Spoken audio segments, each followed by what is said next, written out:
Bonjour, aujourd'hui je vais vous parler d'un reportage que j'ai fait au Congo en 1999. Ce reportage dont je vais vous parler m'a vraiment foutu la trouille. Vous allez voir pourquoi. Alors nous sommes en juillet 1999. Le président du Congo est Laurent Désiré Kabila. C'est un type qui est arrivé au pouvoir il y a 2 ans. Il a renversé le président à vie, Mobutu, qui était soutenu par les Français, et il décide, chose étrange, de rompre avec tous les gens qui l'ont soutenu, dont les compagnies minières, les Rwandais et les compagnies minières. Alors, comme par hasard, quelques semaines plus tard, il y a une résistance anti-Kabila qui s'organise à Goma, à une centaine de kilomètres de la frontière rwandaise. Cette rébellion est bien entendu aidée par les Rwandais, mais pas seulement par les Rwandais, évidemment, par les compagnies minières qui donnent armes et munitions. Moi, je décide d'y aller. Donc, j'atterris à Kigali. De Kigali, je prends la route, traverse la frontière et arrive au Congo. À Goma, je suis moyennement reçu. Un militaire vient me voir et me dit « Vous avez le droit de venir avec moi. Je vais encourager des soldats qui partent au front. » Ah, tout de suite.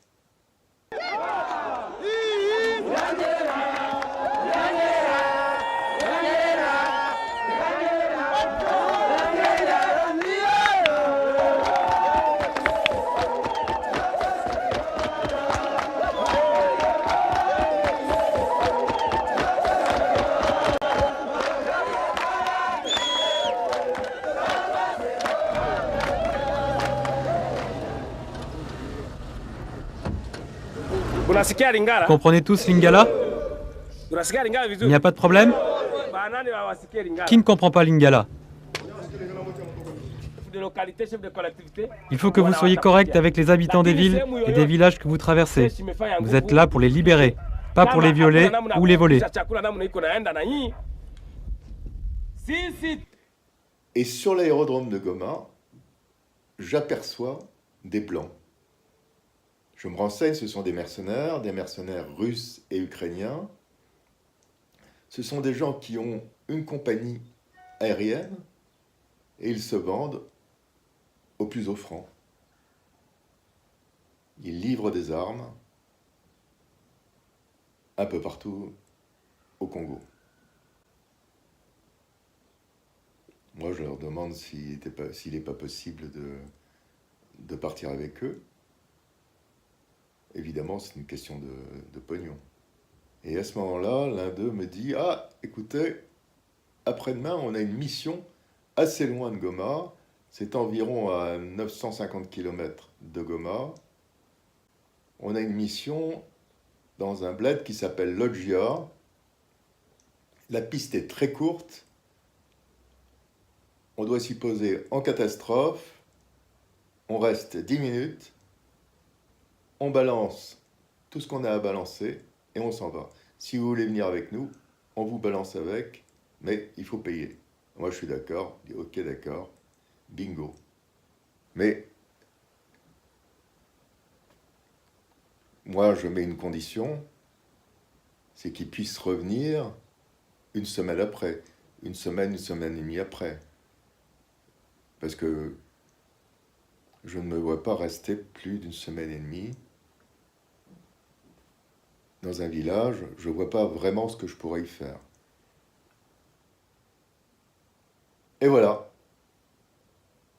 Me voilà parti à Loggia. Ouais, le voyage s'est très très mal passé. Parce que les pilotes ont la trouille des missiles à courte portée. Et donc ils montent à 5000 mètres. Et moi je suis dans la soute qui n'est pas pressurisée. Ah, je crois sentir mon cœur éclater, mes tympans, c'est épouvantable. Je me couche, j'essaye de respirer. Enfin, l'avion redescend. Arrivé à Loggia. Ouf. On me demande si je souhaite loger chez l'habitant. J'accepte avec plaisir. La chose la plus curieuse à Loggia que je n'ai vue, ce sont les enfants qui s'enfuyaient en me voyant. Alors, on me pose la question, je demande pourquoi. Et l'un des habitants me dit, mais tu sais, ça fait au moins 10 ans qu'on n'a pas vu de blanc. Alors eux, évidemment, hein, ils n'ont jamais vu de blanc de leur vie. C'est incroyable. Là, je me dis, ah oui, là, je suis dans un autre monde. Hein, je suis vraiment dans un autre monde. C'est là où je rencontre un type complètement invraisemblable. C'est un pasteur évangéliste qui est en même temps commissaire politique rwandais. Vous savez ce qu'il me dit?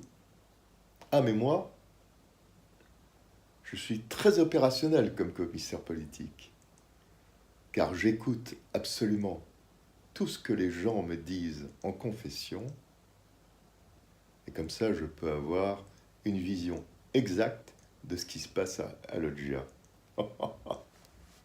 Ah, j'hallucine. Qu'est-ce que vous faites? Nous sommes en train d'organiser pour que les choses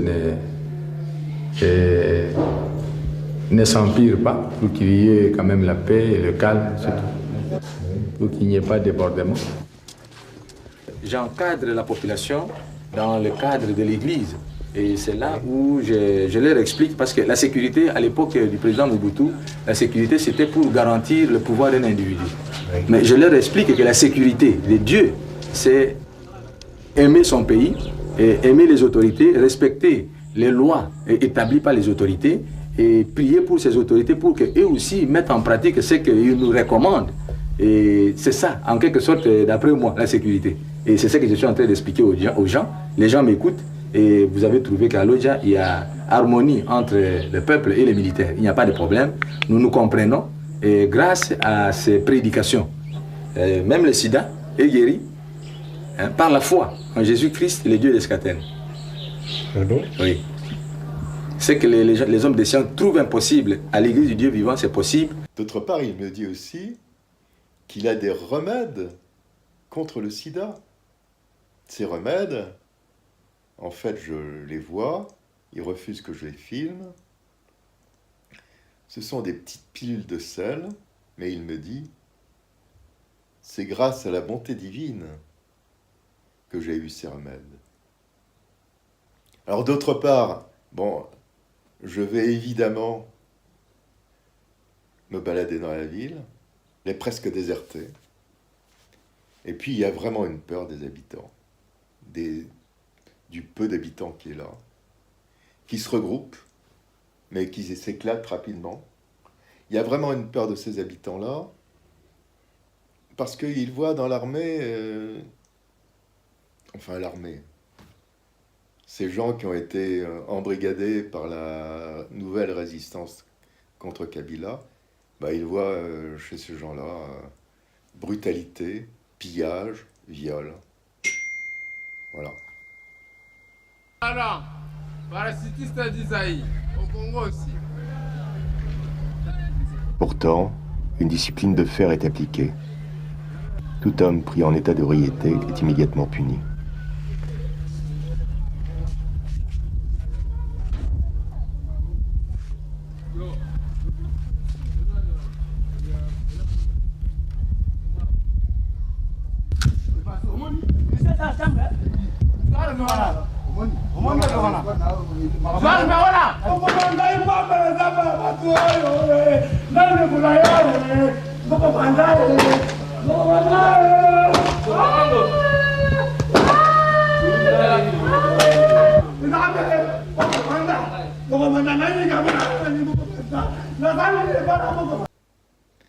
L'un d'eux est accusé de viol.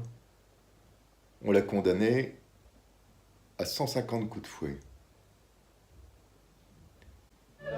Vous voyez l'étendue de la ville de Lodja. Ce sont eux, les militaires de RCD, qui ont tout pillé. La banque a été détruite, ce n'est pas eux. Nos pharmacies, nos magasins, tout ont été détruits, toujours par eux. Alors qu'ils cessent avec les reflets. Nous ne voulons pas RCD. Qu'ils quittent, que les Rwandais quittent notre territoire congolais. Qu'ils rentrent chez eux. Tous les étrangers, les envahisseurs, qu'ils rentrent chez eux. Qu'ils nous laissent tranquilles chez nous. Les agresseurs qui s'en aillent chez eux. C'est ce que nous cherchons, c'est ce que nous demandons. Si vous avez pitié de nous autres, vous les Français, les Américains, si vous avez le pitié de nous autres, de toutes les façons, nous demandons la paix. Ça fait, par exemple, toute une année et demie.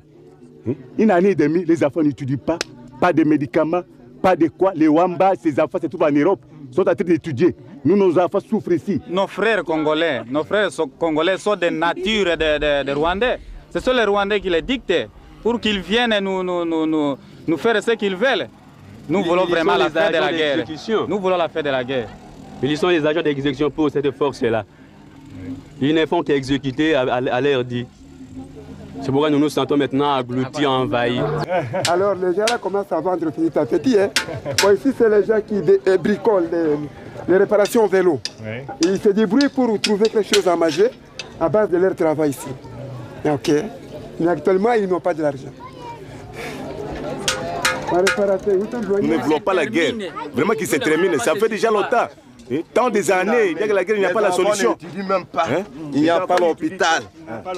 L'hôpital ne fonctionne pas. Alors, ils signent. Il n'y a pas de médicaments. Il n'y a pas à manger. Alors, nous sommes en train de pas de médicaments, même vraiment les moyens de se déplacer, mais des déplacements difficiles. Nous vivons vraiment, en tout cas, ça ne va pas. Comme des bêtes. Ça ne va pas. La population, nous sommes en train de souffrir, de mourir, un peu partout, beaucoup de maladies. Oui. Avant, nous, on vendait des carburants ici. Bon, on prenait par exemple l'avion d'ici à Kinshasa, on achète les marchandises, on arrive ici, on va les vendre. Nous aurons donc de l'argent. Les bateaux aussi, ça fonctionnait dans de très meilleures conditions. Mais pour le moment, vraiment, ça ne va pas. Pour le moment, pas de circulation, pas de déplacement, pas de quoi, pas de... C'est ça. Nous sommes bloqués. Nous sommes bloqués. Ici, ce que nous vendons, ça n'y est pas. Au lieu de nous envoyer ici des gommes jusqu'à Lodja, ça n'y arrive pas. C'est probable, pourquoi pas? Puisque vous voyez les gens en train de souffrir. Lorsqu'on a la paix, alors on peut travailler par-ci, par-là. Vous voyez maintenant, moyen de communication, il n'y en a pas. Moyen de déplacement, il n'y en a pas. Et alors, comment est-ce que les gens peuvent vivre en paix? Nous voulons la paix, puisque si la paix est liée, on aura beaucoup à faire. Il n'y a pas du mal pour qu'on ait la paix. C'est ça que nous cherchons pour que la paix règne partout. Alors, ça fait une semaine et demie que je suis là. Je commence à me dire, bon, bah oui, il faudrait peut-être bouger un peu. Il faudrait savoir quand l'avion revient. Je vais voir le commandant de la place qui a une radio pour joindre Goma. Et celui-ci me dit, écoutez, la radio, elle marche plus. Elle marche très peu. Moi, il m'envoie des informations de temps à autre que j'arrive à capter, mais on est vraiment en dehors de tout ici. On n'arrive pas du tout à communiquer avec Goma, ou presque pas. Et ils ne nous ont rien dit. Alors moi, j'insiste en me disant, bon, ben, vous savez, bon là, il faudrait quand même que je m'en aille. C'est pas que je suis pas bien à Loggia. Le problème n'est pas là. Le problème, c'est que j'ai des traitements, j'ai des médicaments à prendre, que je prends tous les jours, qui sont très importants pour moi, parce que je suis épileptique, et que la réserve de médicaments s'amenuise. Donc, je commence à avoir un peu la trouille. Et pas vide, hein, mais ça s'amenuise. D'autre part, je n'ai plus beaucoup de cassettes. J'en ai encore 5-6. D'un seul coup, je me dis, bon, il faut essayer de partir autrement. Alors, l'avion, il n'est plus là. La voiture, il ne faut même pas y penser. Il y a 900 km ou 950 km jusqu'à Loggia, il y a des jungles, il n'y a plus de route. Le Congo, c'est fini, il n'y a plus de route. En plus, il y a des pillards, il y a même plus que des pillards, il y a des chefs de guerre, etc., etc. Et puis, non, il ne faut même plus y penser. Alors un jour, on me propose d'aller à 150 km de là, à Benadi Bélé. Je dis oui, avec plaisir. Et hop, nous voilà partis à Benadi Bélé. Là, il y a encore un semblant de route, mais pour passer, j'ai eu des sueurs froides, hein. En particulier des ponts. Oh, mon Dieu. Des ponts écroulés qui tiennent encore avec des poutres. On se demande comment. Oh là là là là là là. Ah, ça craint vraiment. 90% des pistes n'existent plus faute d'entretien. La forêt équatoriale a donc repris ses droits. Les guerres ont détruit les infrastructures comme les ponts et les bacs.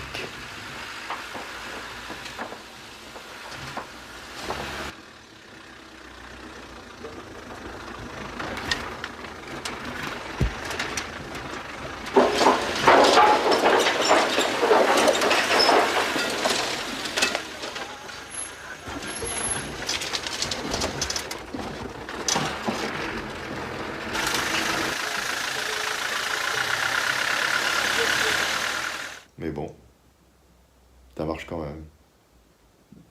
Et puis l'inquiétude me prend vraiment. Là c'est quand l'angoisse commence à me prendre vraiment. Maintenant, ça fait 1 mois et demi que je suis arrivé. Je commence à restreindre mes médicaments. J'en prends 1 sur 2. J'ai vraiment la trouille. Vraiment. J'ai vraiment la trouille.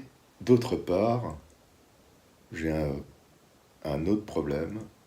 Mon fils a 10 ans. Il m'attend en France. Ça va être la rentrée des classes et je ne serai pas là. Ah, quelle horreur. Ah non, ça c'est pas possible. C'est pas possible.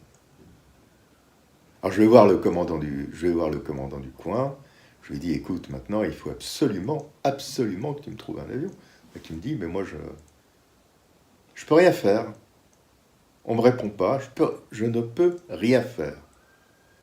Là, je commence à désespérer complètement. Complètement. Je me dis, je vais crever dans ce coin de l'Afrique. Je vais crever vraiment. Je vais mourir. En dehors des miens. En dehors de tout. Absurde quand même. Et puis un jour, le commandant arrive et me dit « Nous avons communiqué !» Un avion arrive. Un avion arrive. Oui. Un avion arrive. Et il me dit, le problème, c'est que nous n'avons plus d'essence. Oh Je lui dis, on s'en fout, on va aller sur ton terrain, on va y aller à pied. Ah mais oui, mais moi je dois y aller, je dois transporter tout ce qu'ils vont nous amener. Il n'y a plus d'essence.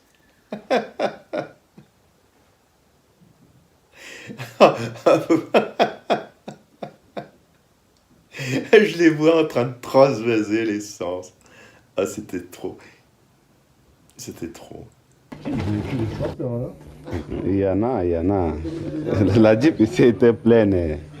Bon, comme celle-ci manquait, et puis une petite quantité, on a tiré pour l'utilisation. Le carburant arrive dans l'avion. Vous voyez? Ouais. On essaie de mettre une petite quantité pour nous faire parvenir à l'aéroport. Et puis... Le carburant arrive à l'aéroport? Ouais, nous sommes sûrs. Nous avons communiqué. Oh.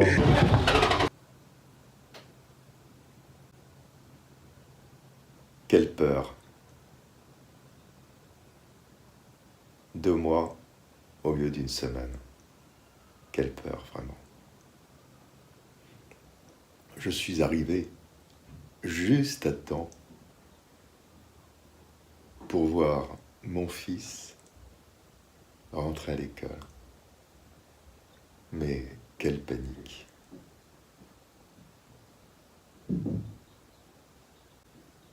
En tout cas, c'était un super reportage.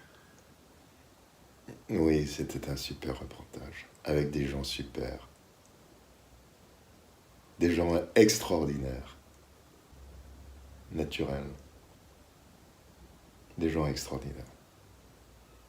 J'en ai un souvenir horrifié à cause de cette attente, mais en même temps extraordinaire. Fantastique. Écoutez, à très bientôt pour d'autres aventures. Vous allez voir, j'en ai plein à raconter. À bientôt.